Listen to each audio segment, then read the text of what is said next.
প্রতিদিন গীতাপাঠ শুনলে মন শান্ত হয়, জীবনে সঠিক পথ দেখাতে সাহায্য করে। দুঃখ, ভয়, রাগ দূর হয়, আত্মবিশ্বাস বৃদ্ধি পায়। কর্ম ও ভক্তির মাধ্যমে হৃদয়ের শক্তি, ঘরে শান্তি ও জীবনে আলো নিয়ে আসে। তাই প্রতিদিন আমাদের চ্যানেল থেকে 2টি শ্লোক সহ একটি পাঠ শুনুন। স্বধর্মমপি চ ভীক্ষ্য ন বিকম্পিতুমর্হসি ধর্মাদ্ধিযুদ্ধস্য অন্যম ক্ষত্রিয়স্য ন বিদ্যতে। তোমার নিজের ধর্ম বিবেচনা করলেও তোমার কাঁপা উচিত নয়, কারণ ন্যায়ের জন্যে যে যুদ্ধ, ক্ষত্রিয়দের কাছে তার চেয়ে উত্তম কোনো কর্তব্য নেই। স্বধর্মম নিজের কর্তব্য, অপি এমনকি চ এবং অবেক্ষ বিবেচনা করলে, ন বিকম্পিতুম বিচলিত হওয়া, অর্হসি তোমার উচিত নয়, ধর্মাৎ যুদ্ধাৎ ন্যায়সঙ্গত যুদ্ধ থেকে সেও উত্তম অন্য কিছু ক্ষত্রিয়ের জন্য ন বিদ্যতে নেই বা বিদ্যমান নয়। এই শ্লোকে শ্রীকৃষ্ণ অর্জুনকে তার জাতিক ও নৈতিক কর্তব্যের কথা স্মরণ করিয়ে দিচ্ছেন। অর্জুন একজন ক্ষত্রিয়, সমাজকে রক্ষা করা, অন্যায় প্রতিরোধ করা এবং ন্যায় প্রতিষ্ঠা করা তার স্বধর্ম। যখন সমাজ অন্যায়, লোভ, অহংকার, অত্যাচার ও অধর্মে নিমজ্জিত, তখন ক্ষত্রিয়ের কর্তব্য দাঁড়িয়ে যাওয়া তার পক্ষে। অর্জুন সেই অবস্থায় যুদ্ধক্ষেত্রে এসে দুর্বল হয়ে পড়েছিলেন। শোক, ভয়, মায়া ও দেহজ চিন্তায় তার মন নড়বড়ে হয়ে গিয়েছিল। শ্রীকৃষ্ণ স্পষ্ট করে বলেন, যদি তুমি জ্ঞান তত্ত্ব নাও বোঝো, অন্তত নিজের কর্তব্য তো বোঝো। তোমার জন্মই হয়েছে ন্যায় রক্ষার জন্যে। এখানে ধর্মাৎ যুদ্ধাৎ শব্দটি অত্যন্ত গুরুত্বপূর্ণ। কৃষ্ণ যুদ্ধ করতে বলছেন না, তিনি বলছেন যে যুদ্ধ ন্যায়ের পক্ষে, যে যুদ্ধ ধর্ম রক্ষার জন্যে, সেই যুদ্ধ শ্রেষ্ঠ কর্ম। যদি কোনো যুদ্ধ স্বার্থ, আক্রমণ, লোভ বা ক্ষমতার জন্যে হয়, তা কখনোই ধর্ম নয়। কিন্তু কুরুক্ষেত্রের যুদ্ধ ছিল অধর্মের বিরুদ্ধে।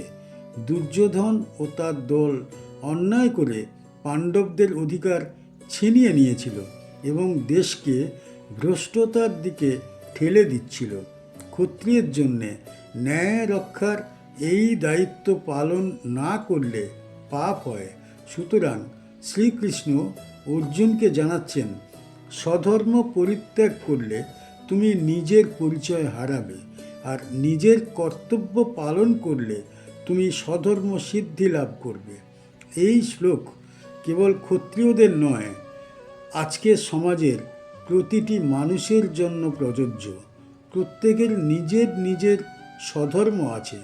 শিক্ষকের শিক্ষা দেওয়া, ডাক্তারদের চিকিৎসা করা, নেতার সৎভাবে দেশ চালানো, কর্মচারীর সততার সঙ্গে কাজ করা, এগুলিই স্বধর্ম। নিজের কর্তব্য সঠিকভাবে পালন করাই ধর্ম। অর্জুন যুদ্ধ করতে অনিচ্ছুক, তার মন ভয় ও বিভ্রান্তিতে ভরা। শ্রীকৃষ্ণ তাকে ধাপে ধাপে বোঝাচ্ছেন, তুমি আত্মা, দেহ নশ্বর, শোক করার কোনো কারণ নেই। ন্যায় রক্ষায় পিছু হটা অধর্ম, নিজের কর্তব্য পালন করাই সর্বোচ্চ ধর্ম। কি শিখতে পারি এই শ্লোক থেকে? স্বধর্ম সর্বোচ্চ দেখা দরকার। নিজের কর্তব্য সঠিকভাবে পালন করাই মহান কাজ। ন্যায়ের পক্ষে দাঁড়ানো দায়িত্ব, অন্যায় দেখে নীরব থাকা পাপ। দায়িত্ব পালনে ভয় করা উচিত নয়। ভয় কর্তব্যকে দুর্বল করে দেয়। নিজের ভূমিকা বুঝে কাজ করাই শ্রেষ্ঠতা। সঠিক জায়গায় সঠিক কাজ করা ধর্ম। সমাজের কল্যাণে যে কাজ, তা সর্বদা উত্তম। ব্যক্তিগত স্বার্থ নয়, ন্যায় মূল। যদৃচ্ছয়া চ উপপন্নম স্বর্গদ্বারম অপাবৃতম সুখিনঃ ক্ষত্রিয়াঃ পার্থ লভন্তে যুদ্ধ মিদৃশম। হে পার্থ, এমন যুদ্ধ খুবই বিরল, যা স্বয়ং নিজের থেকেই এসে উপস্থিত হয়েছে এবং যেন স্বর্গের দরজা খুলে দিয়েছে।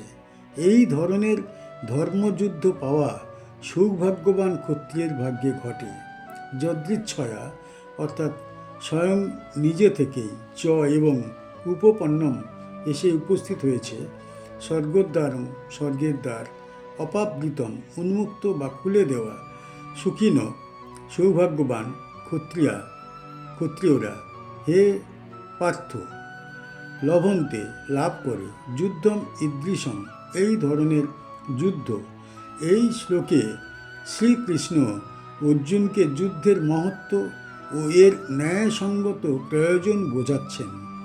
কুরুক্ষেত্রের যুদ্ধ ক্ষমতা, প্রতিশোধ বা লোভের জন্য নয়, এটি ছিল অধর্মের বিরুদ্ধে সংগ্রাম, সত্য ও ন্যায় প্রতিষ্ঠার যুদ্ধ।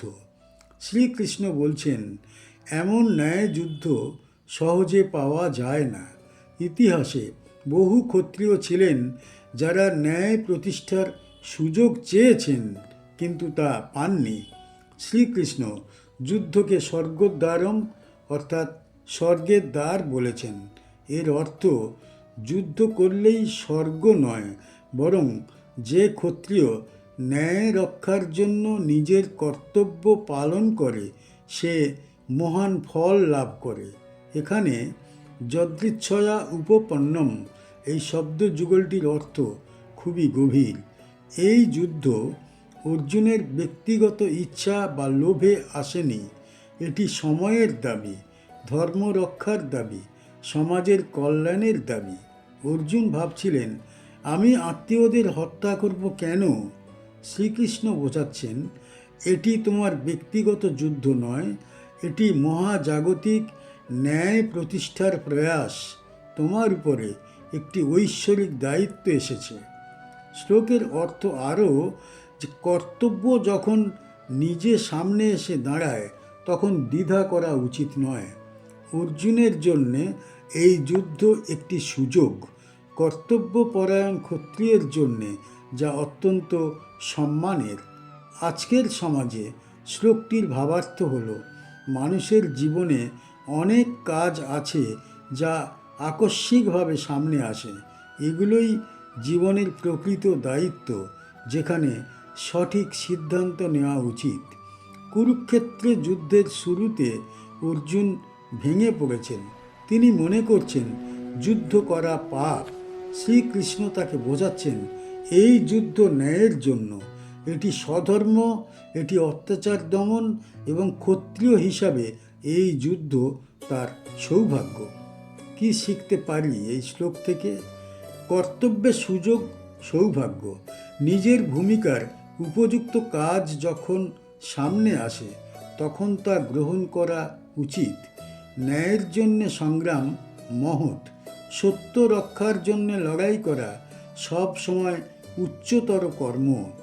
জীবনের বড় দায়িত্ব হঠাৎই আসে, তখন ভয় না পেয়ে কর্তব্য পালন করতে হয়। স্বার্থ নয়, ধর্মই মূল। ব্যক্তিগত সম্পর্ক বা আবেগ কর্তব্যকে দুর্বল করতে পারে না। সমাজের কল্যাণে কাজ করাই সর্বোচ্চ অর্জন। তা মানুষকে আধ্যাত্মিক উন্নতি এনে দেয়। আমাদের চ্যানেলের গীতা পাঠ কেমন হয়েছে, ব্যাখ্যা কেমন হয়েছে, আপনার কেমন লেগেছে কমেন্ট বক্সে অবশ্যই জানাবেন এবং প্রতিনিয়ত গীতা পাঠ শোনার জন্য চ্যানেলটা অবশ্যই সাবস্ক্রাইব করে রাখুন। দেখা হচ্ছে পরের ভিডিওতে।